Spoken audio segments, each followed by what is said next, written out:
Hello friends, আসসালামু আলাইকুম। কেমন আছো তোমরা সবাই? আশা করি সবাই খুব ভালো আছো। আজ নিয়ে চলে এসেছি গমের আটা দিয়ে সুন্দর সুস্বাদু একটা রেসিপি। সবসময় রুটি পরোটা খেতে ভালো লাগে না। মাঝে মাঝে মনে হয় একটু কিছু অন্যরকম বানিয়ে খেলে মুখের স্বাদটা একটু পাল্টায়। তাই আজকে দেখো শুধুমাত্র গমের আটা আর সামান্য কিছু উপকরণ দিয়ে এই সুন্দর নাস্তাটি বানিয়ে ফেলেছি। তো চলো দেখা যাক কীভাবে রেসিপিটা তৈরি হয়। তো প্রথমেই আমি নিয়ে নিয়েছি কিছু পেঁয়াজ আর কিছু কাঁচা লঙ্কা, সেটাকে একদম কুচি কুচি মিহি কুচি করে কেটে নিয়েছি। তারপরে এর মধ্যে দিয়ে দেবো কিছু মশলা। এখানে দিয়ে দিয়েছি নুন, আর এখানে আছে গোটা ধনিয়া, জিরে দিয়ে একসঙ্গে আমি সুন্দর করে ভেজে গুঁড়ো করে নিয়েছি। তো সেটা একটু দিয়ে দিলাম। এবার আমি এর মধ্যে দিয়ে দেব কিছু পরিমাণ চিলি ফ্লেক্স। কারণ যেহেতু আমি কাঁচা লঙ্কা আগেই দিয়ে রেখেছি, তাই আমি আমার পরিমাণ মতো দিয়েছি। এটা তোমাদের পরিমাণ মতো নেবে। এবারে আমি এখানে দিয়ে দিলাম এক টুকরো লেবুর রস। এটা কিন্তু সম্পূর্ণ অপশনাল, তোমরা দিতেও পারো নাও দিতে পারো, আমার ভালো লাগে তাই দিয়েছি। এবারে আমি এখানে নিয়ে নিয়েছি কিছু সেদ্ধ করা আলু। আলুগুলো আমি আগেই ভালো করে কেটে ধুয়ে সেদ্ধ করে নিয়েছিলাম। সেই আলুগুলোকে আমি এবারে, যেহেতু প্রচণ্ড গরম আছে তাই আমি একটু চামচের সাহায্যে আগে একটু ভেঙে নিচ্ছি। আলুগুলো কিন্তু একেবারে খুব বেশি সেদ্ধ করা যাবে না, যেন সুন্দর একটা বেশ ভালো সুন্দর করে মাখা যায় সেরকমভাবে সেদ্ধ করতে হবে আর কি। একেবারে খুব বেশি সেদ্ধ জল ছাড়বে সেরকম সেদ্ধ হলে হবে না। তো চলো এটাকে আমি এখন ভালো করে স্ম্যাশ করে নেব। আর দেখতেই পাচ্ছ আলুটা কীভাবে আমি সেদ্ধ করেছি। আলু কিন্তু আমি প্রেশার কুকারে সিটি মারিনি, জাস্ট একটা কড়াতে অল্প একটু সামান্য জল দিয়ে আর আলুগুলো এরকমভাবে কেটে আর বসিয়ে দিয়েছিলাম। সামান্য একটু ফুটে মোটামুটি সেদ্ধ হয়ে যাওয়ার পরে তখন নামিয়ে নিয়েছি। তো চলো এবার আমি হাত দিয়ে ভালো করে মাখবো। তো মোটামুটি আলু সেদ্ধগুলো এখন একটু ঠান্ডা হয়ে গেছে। এবার আমি এগুলো দেখো, যেহেতু এটা একটু সুন্দর করে এই যে আলু মাখাটা সুন্দর করে একটু টেস্ট ভালো হয় যেন সেভাবে মাখতে হবে। আর হাতের সাহায্য ছাড়া কিন্তু এটা ভালো করে সুন্দর করে মিক্সড হবে না। তো সেই জন্য আমি মোটামুটি আলুটা একটু ঠান্ডা হয়ে যাওয়ার পরে এই মশলাগুলোর সঙ্গে আলুটাকে কিন্তু বেশ সুন্দর করে মেখে নেব।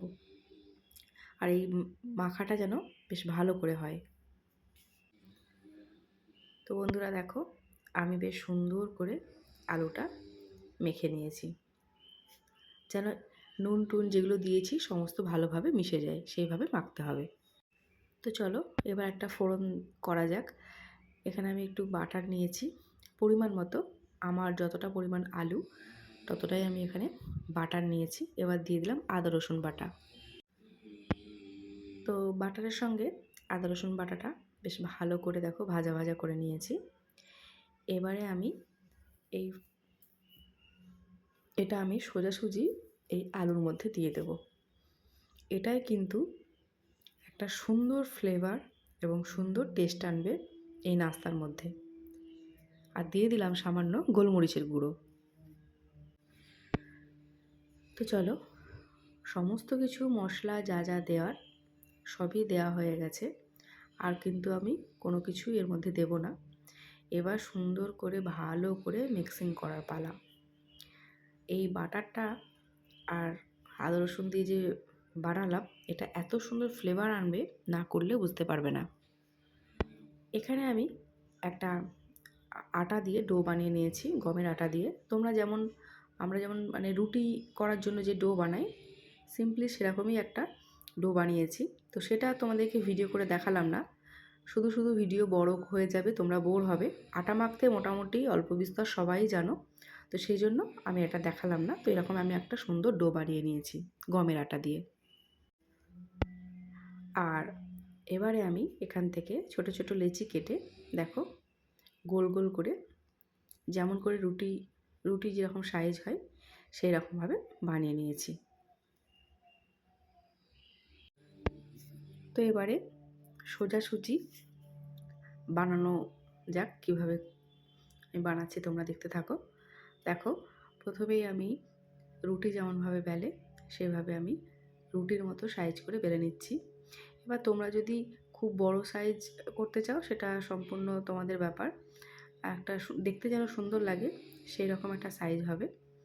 তো আমি লেচিগুলো সেই রকমভাবেই কেটেছিলাম, একটা মোটামুটি একটা সাইজ করে নিয়েছিলাম, যাতে খুব বেশি বড়ও না হয় আবার একেবারে ছোটও না হয়, যেন মোটামুটি একটা দেখতে সুন্দর লাগে বা প্লেটে যখন আমি সার্ভ করব একটা সুন্দর যেন দেখতে যেন সুন্দর লাগে।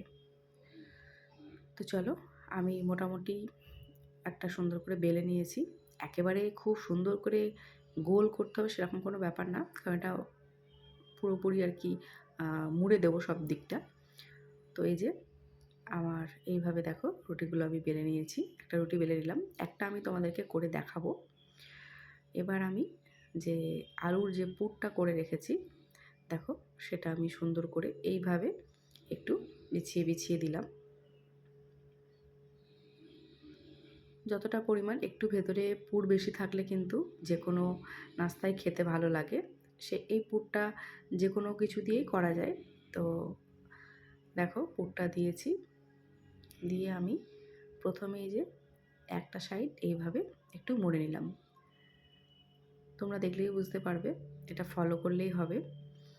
একটা দিক মুড়ে নিয়ে আর দেখো একটা কোণ করে নিলাম। এবার আমি বেশ ভালো করে চেপে চেপে মুড়ে নেব। ব্যাস, এবার আমি এইভাবে মুড়ে দিলাম। এবার আমি প্রত্যেকটা কোণগুলো খুব ভালো করে সুন্দর করে চেপে চেপে মুড়ে দেব, যাতে কোনোভাবেই আলুর যে পুরটা আছে ওটা ভেতর থেকে বেরিয়ে না আসে। তো ফাইনালি দেখো একেবারে রেডি। ঠিক এইভাবেই কিন্তু তৈরি করতে হবে। তো বন্ধুরা দেখো, আমি ঠিক এইভাবে সমস্ত যে নাস্তাগুলো সুন্দর করে বানিয়ে নিয়েছি। এবারে আমি বসিয়ে দিয়েছি সুন্দর করে, একটা পরিষ্কার করে একটা তাওয়া বসিয়ে দিয়েছি। এবারে আমি এগুলো সুন্দর করে ভেজে নেব। তো আমি এর মধ্যে একটা দিয়ে দিলাম। তো এবারে দেখো খুব হালকা আঁচে, আস্তে আস্তে একদম হালকা আঁচে এটাকে ভাজতে হবে, কারণ ভেতরে তো পুর আছে, ওটা তো তৈরি আছে, কিন্তু যেহেতু একটু মোটা মোটা হয় একটু হালকা আঁচে ভাজতে হবে। এটা খেতে কিন্তু মাশাআল্লাহ খুব সুন্দর হয়। বিশেষ করে এটা বাচ্চাদের টিফিনেও দেয়া যায়। বাচ্চারা তো রোজ রুটি, পরোটা, চাউমিন এগুলো তো রোজ রোজ বাচ্চারা স্কুলে গিয়ে খেতে চায় না। তো মাঝে মাঝে একটু নতুনত্ব করে বাচ্চাদের টিফিনে এই নাস্তাটা অবশ্যই করে দিতে পারো। বাচ্চারা কিন্তু মহানন্দে খেয়ে নেবে, ভীষণ টেস্টি হয়। আবার বড়দেরও লাঞ্চ বক্সেও এটা দেয়া যাবে। অনেকেরই বাড়িতে যেসব দাদারা ভাইরা আছেন বাইরে, যারা চাকরিরত অবস্থায় বা যে কোনো ব্যবসার ক্ষেত্রে বাইরে যাদেরকে বেরোতে হয়, হয়তো লাঞ্চ বক্সে এরকম একটু টিফিন করে দিলে পেটও ভর্তি থাকলো, খেতেও সুস্বাদু হলো, খুব ভালো একটা খাবার। তো এবারে আমি দুই পিঠটা কিন্তু প্রথমে শুকনো খোলায় ভালো করে সুন্দর করে সেঁকে নিয়েছি।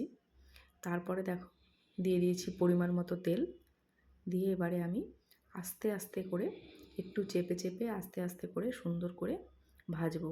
তো দেখো সুন্দর একটা বাদামি বাদামি কালার এসে গেছে। আমি এবার একটা প্লেটে তুলে নিয়েছি, একটা আমার ভাজা হয়ে গেল।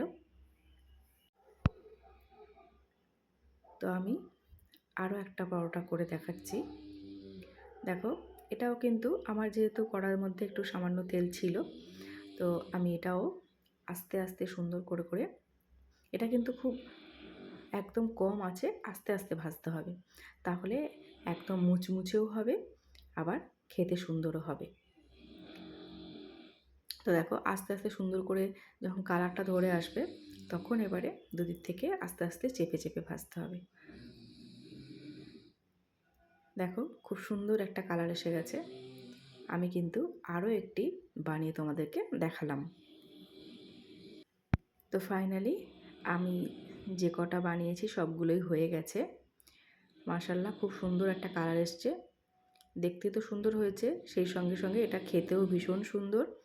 তোমরা অবশ্যই বাড়িতে এটা ট্রাই করে দেখো, বাচ্চাদের টিফিনে দিও বা হাজব্যান্ডের লাঞ্চ বক্সেও দিতে পারো। ভীষণ একটা স্বাস্থ্যকর খাবার। এর মধ্যে আহামরি এমন কিছু তেল নেই। আমি একেবারে এটা ডুবো তেলে ভাজিনি, হালকা হালকা করে তেল দিয়ে সেঁকে নিয়েছি। তো চলো আজকে এই পর্যন্তই। টাটা, আল্লাহ হাফিজ।